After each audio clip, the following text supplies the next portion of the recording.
Hello guys, welcome to my channel Math Solver. Today we will solve the math portion of paper first of UTET which was held on 24 March of 2021.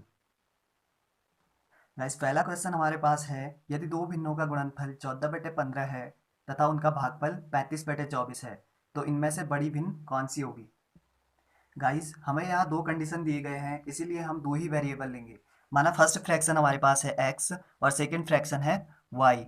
हमें question में दिया गया है इनका जो product है यानी कि एक्स वाई वो बराबर है 14/15 के, और इनका जो क्वोशिएंट है यानी कि भागफल वो बराबर है 35/24 के। यहाँ से हम x की वैल्यू फाइंड कर देंगे, y क्रॉस मल्टीप्लाइड हो जाएगा 35/24 y। अब इस x की वैल्यू हम इसमें सब्स्टिट्यूट कर देंगे। Now we have 35/24 y into Y is equals to 14/15। ये हो जाएगा Y square is equals to 14/15 into ये 35/24 क्रॉस मल्टीप्लाइड हो जाएगा और ये हो जाएगा 24/35। इसे सॉल्व करने पर हमारे पास आता है ये 16/25। यहाँ से y की वैल्यू हो जाएगी square root of 16/25 which is equals to 4/5। अब इस y की वैल्यू हम इस वाली equation X Y equals to 14/15 में रखेंगे और यहाँ से x की वैल्यू फाइंड कर देंगे। Now we have x and y की वैल्यू है 4/5 इज इक्वल्स टू 14/15। यहाँ से हमारे पास जो x की वैल्यू आती है वो आती है 7/6, यानी कि फर्स्ट फ्रैक्शन जो हमारे पास थी वो है 7/6 एंड सेकेंड फ्रैक्शन है 4/5। अब इन दोनों में से जो ग्रेटर वैल्यू होगी, ग्रेटर जो फ्रैक्शन होगा वो हमारा सॉल्यूशन होगा। यहाँ हम देख सकते हैं 7/6 में अंश जो है हर से बड़ा है और 4/5 में अंश जो है हर से छोटा है, इसलिए 7/6 ग्रेटर होगा 4/5 से, यानी कि 7/6 is greater than 4/5। Then solution of our question is option B, यानी कि 7/6। दूसरा क्वेश्चन हमारे पास है, एक्स वाई तथा जेड के लाभांश का अनुपात 2:3:7 है। यदि औसत लाभ ₹6000 है तो वाई का लाभांश क्या होगा। यहाँ से हमें जो रेशियो दिया गया है वो है 2:3:7। तो x का जो लाभ होगा वो जाएगा 2x, y का जो लाभ होगा वो जाएगा 3x एंड z का जो लाभ होगा वो हो जाएगा 7x। और हमें दिया गया है इनका जो औसत लाभ है यानी कि एवरेज, इन्हें ऐड करके डिवाइडेड बाय 3, एवरेज जो है वो है 6000 रुपये। तो यहाँ से हम x की वैल्यू फाइंड कर सकते हैं। 12x divided by 3 is equals to 6000, 3 4 जा एंड x इक्वल्स टू 6000/4 यानी कि 1500 रुपये। और हमें यहाँ पूछा गया है y का लाभांश, तो y की वैल्यू थी 3x, तो y इक्वल्स टू 3x जो बराबर हो जाएगा 3 इंटू 1500 यानी कि 4500 रुपये। Then solution of this question is option D. तीसरा क्वेश्चन हमारे पास है, दो वर्गों के परिमाप 24 सेंटीमीटर तथा 32 सेंटीमीटर है। इन वर्गों के क्षेत्रफलों के योग के बराबर क्षेत्रफल वाले तीसरे वर्ग का परिमाप क्या होगा। तो फर्स्ट हमें पेरीमीटर दिया गया है 24 centimetre and P2 equals to 32 centimetre and we know that perimeter of square equals to 4 into side. तो यहाँ से हमें साइड मिल जाएगी P1 की यानी कि S1 equals to 24 divided by 4 जो हो जाएगा 6 सेंटीमीटर एंड यहाँ से दूसरे स्क्वायर की साइड मिल जाएगी, हो जाएगी 8 सेंटीमीटर। यहाँ से स्क्वायर फर्स्ट का एरिया प्राप्त हो जाएगा यानी कि 6 square equals to 36 centimetre square and A2 equals to 8 square centimetre square equals to 64 centimetre square. अब इन दोनों स्क्वायर के एरियाज को ऐड करके हम नए रिजल्टेंट स्क्वायर का एरिया फाइंड कर सकते हैं। A1 हमारे पास था 36 एंड A2 था 64 which is equals to 100 centimetre square. हमारे पास जो बड़ा जो स्क्वायर बना था उसका एरिया आ चुका है 100 सेंटीमीटर। यहाँ से हम इस स्क्वायर की साइड फाइंड कर सकते हैं जो कि हो जाएगी s इक्वल्स टू 100 का square root equals to 10 centimetre, यानी कि पेरीमीटर हो जाएगा 40 centimetre. Then the solution of this question is option A. Fourth question हमारे पास है, यदि मूलधन और 5 वर्षों के साधारण ब्याज का अनुपात 10:3 है तो ब्याज की दर क्या होगी। हमें दिया गया है प्रिंसिपल यानी कि मूलधन और साधारण ब्याज जो बराबर होता है PRT, यहाँ R rate of interest and T time है, ओवर 100 इक्वल्स टू 10/3। यहाँ P से P कैंसिल हो गया, ये बराबर हो जाएगा 100 ओवर R इंटू T हमारे पास है 5 ईयर इक्वल्स टू 10/3। यहाँ से हमें R की वैल्यू मिल जाएगी जो कि बराबर है 6%। Then the solution of this question is option A 6%। पांचवा क्वेश्चन हमारे पास है, निम्नलिखित मापों में से कौन त्रिभुज का निर्माण कर सकता है। यहाँ पे हमारे पास सिंपल सा कॉन्सेप्ट है, जो बड़ी भुजा होगी और जो अन्य दो भुजाएं हैं छोटी, उन दोनों का योग बड़ी वाली भुजा से अधिक होना चाहिए। तो ऐसे ही हम सारे ऑप्शन चेक कर सकते हैं। यहाँ देखिए 2+3 यानी कि 5 6 से छोटा है, इसलिए ये निर्माण नहीं कर सकता। यहाँ पे 4 3 7 6 से बड़ा है, तो इसलिए त्रिभुज का निर्माण कर सकता है, तो हमारा ऑप्शन बी सही हो जाएगा। सिक्स्थ क्वेश्चन हमारे पास है, 3 कक्षाओं में छात्रों का अनुपात 2:3:5 है। यदि तीनों कक्षाओं में 4 छात्र बढ़ा दिए जाए तो अनुपात 4:5:7 हो जाएगा। तो तीनों कक्षाओं में कुल कितने छात्र हैं। यहाँ हमें पहले जो अनुपात दिया गया है वो है 2:3:5 और बाद में ये हो जाता है 4:5:7 जब हम 4 छात्र बढ़ाते हैं प्रत्येक क्लास में। यहाँ हम देखते हैं सभी अनुपात में 2-2 का डिफरेंस हो रहा है। यहाँ हमें 2 की वैल्यू दी गई है 4 स्टूडेंट, तो यहाँ हम 1 की वैल्यू फाइंड कर सकते हैं। 1 की वैल्यू हो जाएगी 4/2 इक्वल्स टू 2 स्टूडेंट। हमें पूछा गया है स्टार्ट में क्लास में कितने छात्र थे, तो छात्र थे 2 + 3 + 5 इक्वल्स टू 5 + 3 + 2 इक्वल्स टू 10। तो 10 की वैल्यू हो जाएगी 2 × 10 which is equals to 20 student. Then solution of this question is option A. सातवां क्वेश्चन हमारे पास है, 17 की घात 200 को 18 से भाग देने पर शेषफल कितना होगा। हमारे पास यहाँ दो शेषफल हो सकते हैं। 18 से यदि हम 17 को भाग देते हैं तो हमारे पास दो शेषफल होंगे, एक होगा प्लस का 17 और एक होगा -1, क्योंकि 17 18 से एक कम है, तो ये हो जाएगा -1 की पावर 200। और हम जानते हैं -1 की पावर यदि कोई सम संख्या होगी तो उसका सॉल्यूशन 1 होता है। Then solution of our question is option A.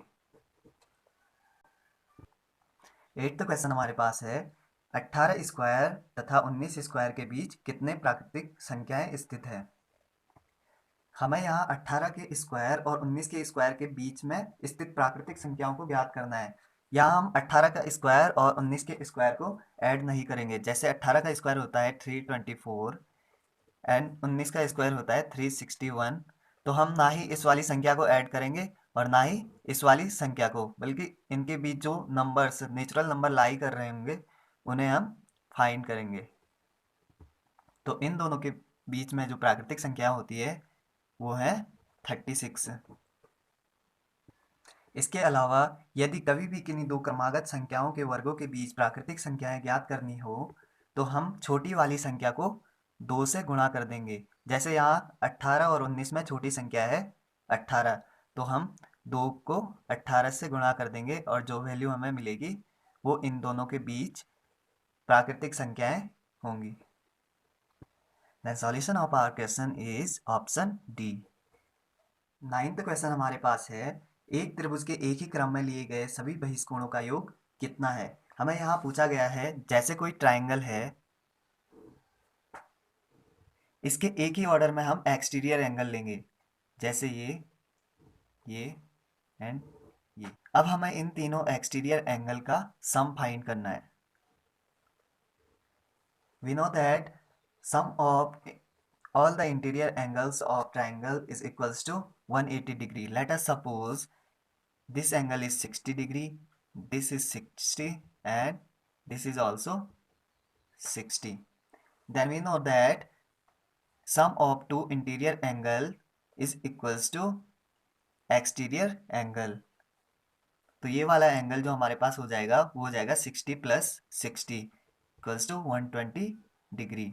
Same यहाँ भी ये एंगल हो जाएगा 120 डिग्री एंड ये भी 120 डिग्री। तो हमारे पास इन तीनों बहिष्कोणों का योग आ जाएगा 360 degree. The solution of our question is option C, 360 degree.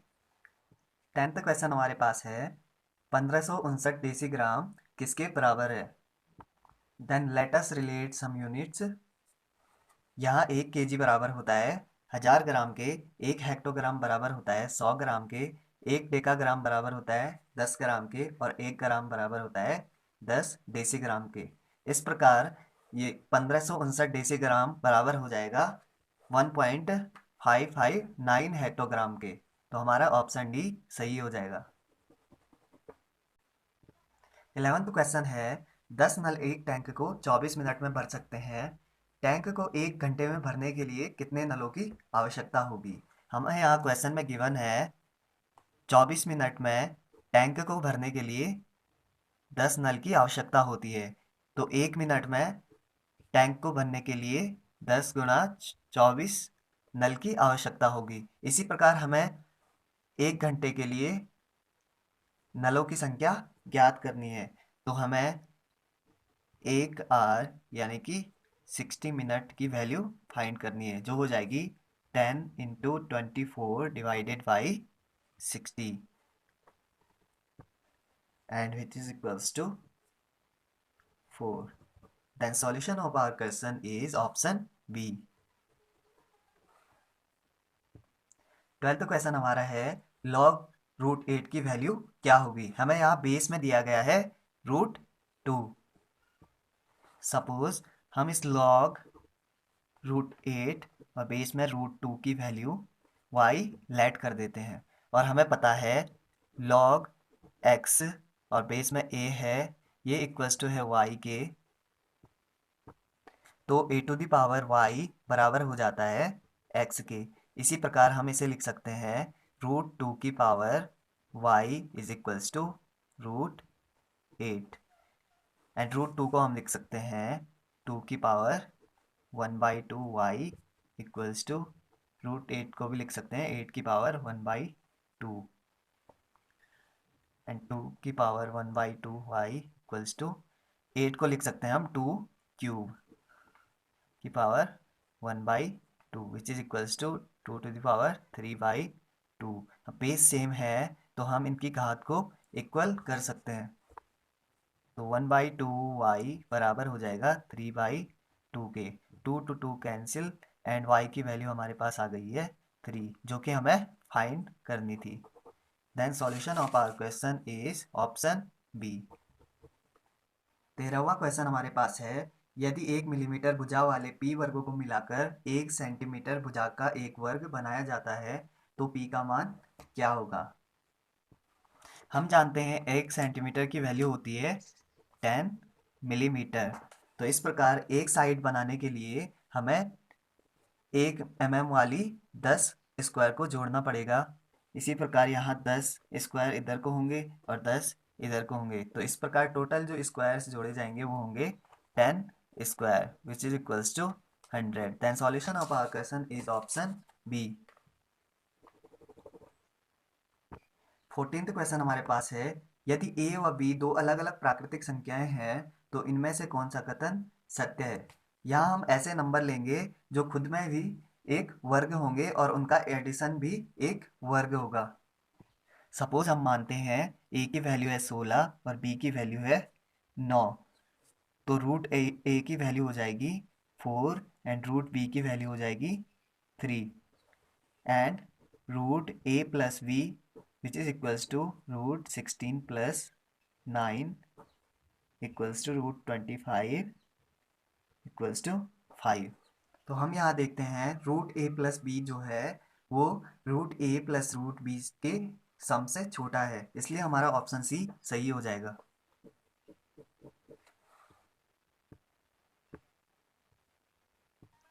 15th question हमारे पास है, एक तेल का टिन 4/5 भरा हुआ है।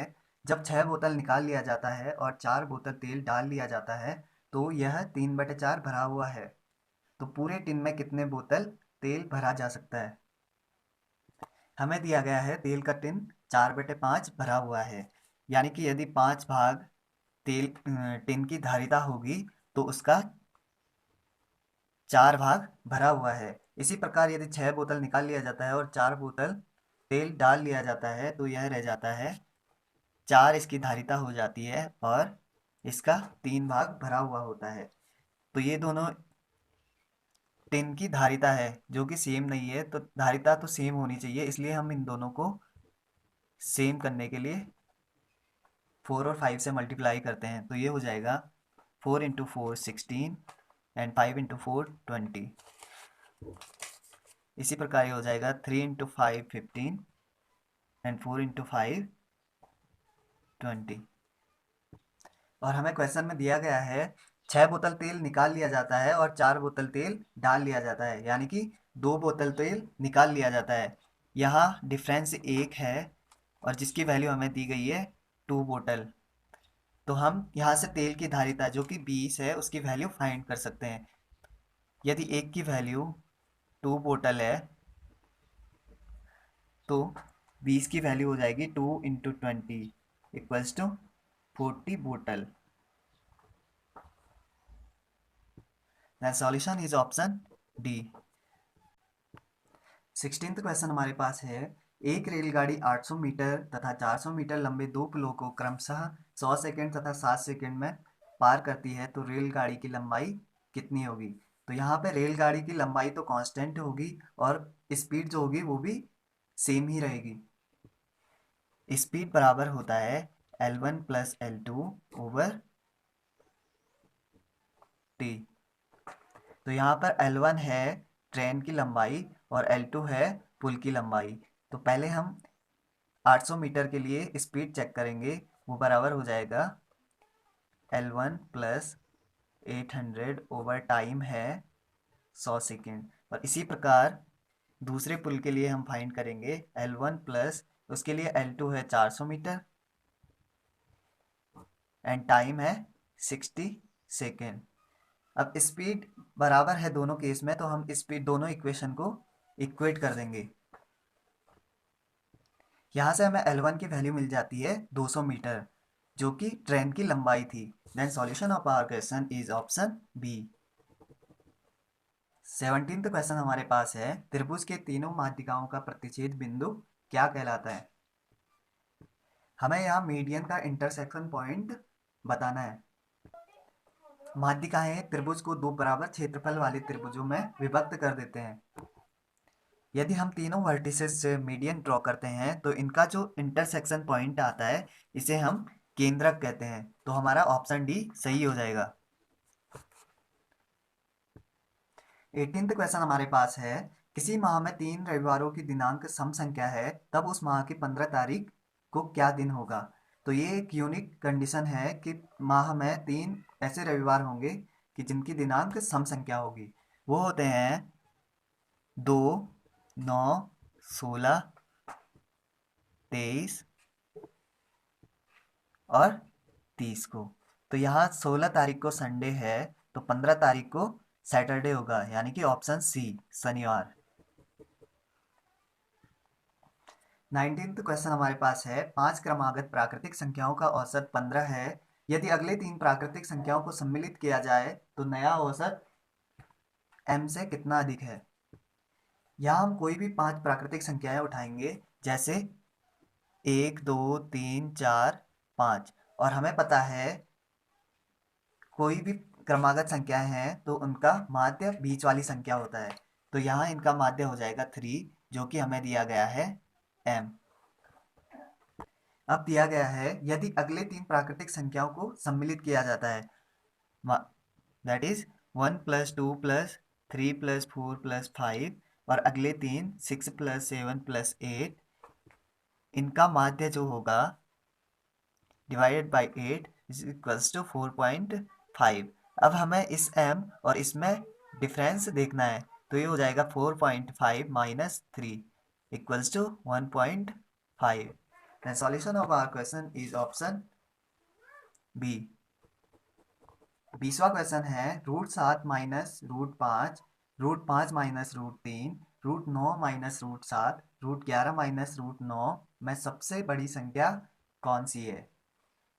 लेट अस सपोज कोई संख्या x और y है और इनमें से ग्रेटर है x, तो यदि हम 1/x और 1/y करें तो ये साइन चेंज हो जाता है। इस केस में 1/x छोटा हो जाता है 1/y से। हम यही कॉन्सेप्ट यहाँ पे लगाएंगे और क्वेश्चन को आगे बढ़ाएंगे। लेट अस सपोज √7 माइनस √5 को हम कुछ इस तरह लिख सकते हैं 1/√7 माइनस √5, और इसका हम रेशनलाइज करते हैं √7 + √5, √7 + √5, जो कि बराबर हो जाएगा √7 + √5 और डिवाइडेड बाई 2। इसी प्रकार हम और नंबर्स को भी 1/x के फॉर्म में लिख देंगे। ऐसे ही हम √9 माइनस √7 को लिख सकते हैं √9 + √7 divided by 2 and as so on. हम यहाँ देखते हैं डिनोमिनेटर में सेम नंबर है 2, और हम देख सकते हैं ये जो √11 + √9 है, ओबियस सी बात है ये सबसे बड़ी संख्या होगी, तो ये सबसे बड़ी संख्या होगी और इससे छोटी होगी √9 + 7, √7 डिवाइडेड बाई 2, एंड उसके बाद होगी ये, और सबसे छोटी होगी ये।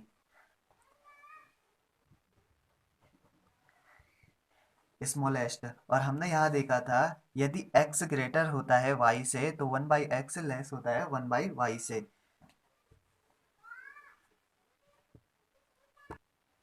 यदि इसका 1/x वाला फॉर्म स्मॉलेस्ट होगा तो ये संख्या सबसे बड़ी होगी। Then solution of our question is option B.